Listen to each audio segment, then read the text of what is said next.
রে আমি আর মানতে পারছি না স্যার, আপনি কেসটা লিখুন। কিন্তু তোমার শ্বশুর যে তোমার সাথে থাকতে চায়, কি প্রমাণ রয়েছে তোমার কাছে? তোমার আবার কি দেবো? আমার জৈবন দেখে আপনি বুঝতে পারছেন না, আমার রূপ চেহারা দেখে আপনি বুঝতে পারছেন না আমার শ্বশুর কেন আমার সাথে থাকতে চায়। তুমি যেটা বলছো, তোমার শ্বশুর কি তোমার সাথে থাকার চেষ্টা করেছে একবারও? কি বলবো স্যার, আধেক রাতে ঘরে চলে যাবে উঠে। তাই নাকি? হ্যাঁ, আমি কত ধাক্কি ধুকি বাইক করে দিয়ে দরজা লাগিয়ে দিয়ে তখন শুই আমি। এবার আপনি বলুন আমি কি করব? নান্টু বাবু জি স্যার বলুন। বলছি, এই মহিলার শ্বশুরের নামে একটা 220 কেস দিয়ে দাও। 220 দিলে হবে না, রেপ কেস দিন, রেপ কেস। তুমি কি থানাটাকে বাপের জমিদারি মনে করেছো নাকি? তুমি যা বলবে তাই হবে? তোমারই তো কথা, তোমার শ্বশুর ঘরে ঢুকেছিল, এখনো তোমার উপরে চাপেনি। যখন তোমার উপরে তোমার শ্বশুর চাপবে তখন একটা 440 কেস দিয়ে দেবো। এখন তুমি যাও। তাহলে কেস লিখবেন না? আপনার কি জ্ঞান বুদ্ধি নেই নাকি? কেন? এটা থানা, এখানে ফ্রিতে কোনো কাজ হয় না। 3000 টাকা টেবিলের উপরে ফেলুন, তারপরে ওর নামে একটা আমরা চার্জশিট তৈরি করে ওকে 3 মাসের জন্য ভরে দিচ্ছি জেলে, তোমার শ্বশুরকে। আমার কাছে তখন টাকা নেই। টাকা নাই তাহলে কিচ্ছু করারও নেই আমাদের। তোমার শ্বশুর এখন তোমাকে রেপ করবে, তুমি এখন আসতে পারো। আইনের লোক হয়ে তাহলে আইন মোতাবেক কাজ করবেন আপনারা। তুমি বা কেমন বৌমা? তোমার শ্বশুর এখন ইয়াং হয়ে আছে, তুমি ইয়াং হয়ে আছো, দুজনে এখন ল্যাপটা লেপটি করে সব কেন? তোমার স্বামী তো মরে গেছে। ঘরের মান সম্মান, ঘরের ইজ্জত ঘরেই রাখো গা। ফাইল টু বুড়ো শ্বশুরটাকে জেল খাটিয়ে কি করবা তুমি? আরে বুঝতে পারছি না, ইয়ার অন্য জায়গায় সেটিং আছে, ইয়ার শ্বশুরটাকে জেলে ভরে দিয়ে ও ফাঁকা হইতে চাই। তাই এখন আমার কাছে টাকা নেই বলে এরকম কথা বলছেন? এখন এখান থেকে যাও, পরে দেখা যাবে। ঠিক আছে স্যার, এখন বুঝতে পারলাম গরিব মানুষের যদি টাকা না থাকে না, তা আইনের লোকরা আইন মোতাবেক কাজ করে না। আমি যদি এখনই 5000 টাকা তোমাকে দিতে পারতাম তাহলে এখনই তুমি আমার শ্বশুরকে নিয়ে জেলে ভরে দিতে। এখন টাকা নেই, সেজন্য আমার বিচারও নেই। যাও যাও, অনেক কথা বলেছো, ফালতু কথা শোনার মতো সময় নেই, এখন যাও। টাকা নিয়ে আসো, চার্জশিট তৈরি করে দেবো। ঠিক আছে। তোর আবার কি হলো রে? স্যার আমি কথা হচ্ছে আমি কেরালায় কাজ করি। আচ্ছা তা কথা হচ্ছে স্যার, বাবা মায়ের কথা অমান্য করে আমি একটা মেয়েকে ভালোবাসা করে বিয়ে করেছি। বেশ। তা আমি কেরালায় কাজ করি, কেরালাতেই থাকি। আর আমার বউ একটা বাড়ির পাশে একটা ছেলের সাথে ভালোবাসার সম্পর্ক করেছে। বেশ।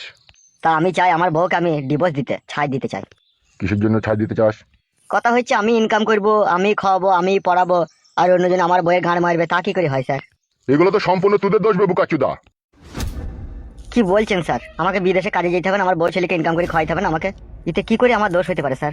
এই গুদমারানির ভাই বুকাচুদা, তুই যা তো যার দেখে বিয়ে করলি না বিয়ে করার সময়? বড়া কি অফিসার গো, তুমি আবার গাল দিচ্ছ? গুদমারানির ভাই বুকাচুদা প্রেম করার সময় আমাকে বলেছিলি তো? এখন তোর বড় নাম করছে, এখন আমাকে জানাইতে লাই। বড়া আপনি অফিসার না অন্য কিছু? এ তোকে ঠিকই বলছি বে, বালমুকু ছোড়া।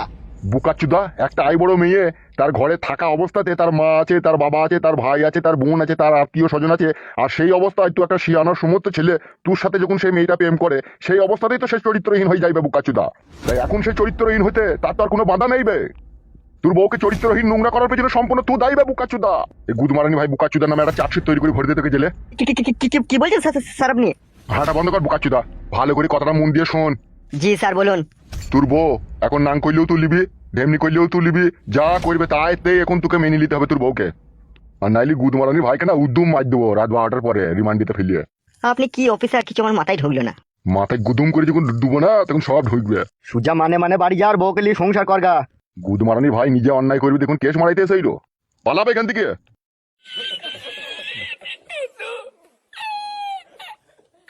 কি রে তুই আবার হঠাৎ করে এখানে, কি ব্যাপার?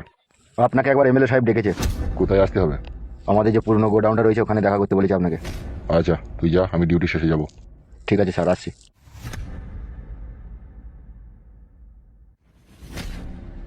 কি ব্যাপার স্যার, অনেকদিন পর এমএলএ সাহেব ডাকলো? আছে হয়তো পুরনো কোনো ঘাবলা কেস। তাহলে যেতে হবে তো? হ্যাঁ যেতে তো হবে, এমএলএ সাহেব যখন ডেকেছে তখন তো যেতে হবেই। এমএলএ সাহেব কিসের জন্য ডাকতে পারে স্যার? সেখানে না যাওয়া পর্যন্ত আমি বুঝতে পারছি না ও কেন ডেকেছে, বুঝলি? হ্যাঁ বুঝলাম। এই 2-3 দিন থেকে আমার মনটা না খুব খিচিবিচি করছে। কেন কিসের লেগে খিচিমিচি করছে? বুঝো না নাকি কেন খিচিবিচি করছে? তাবিজটাকে জলে ডুবি খেয়ে নিয়েছো? খেয়ে নিয়েছি, খাওয়ার পর থেকে তো মনটা আমার ওর জন্য খিচিবিচি করছে।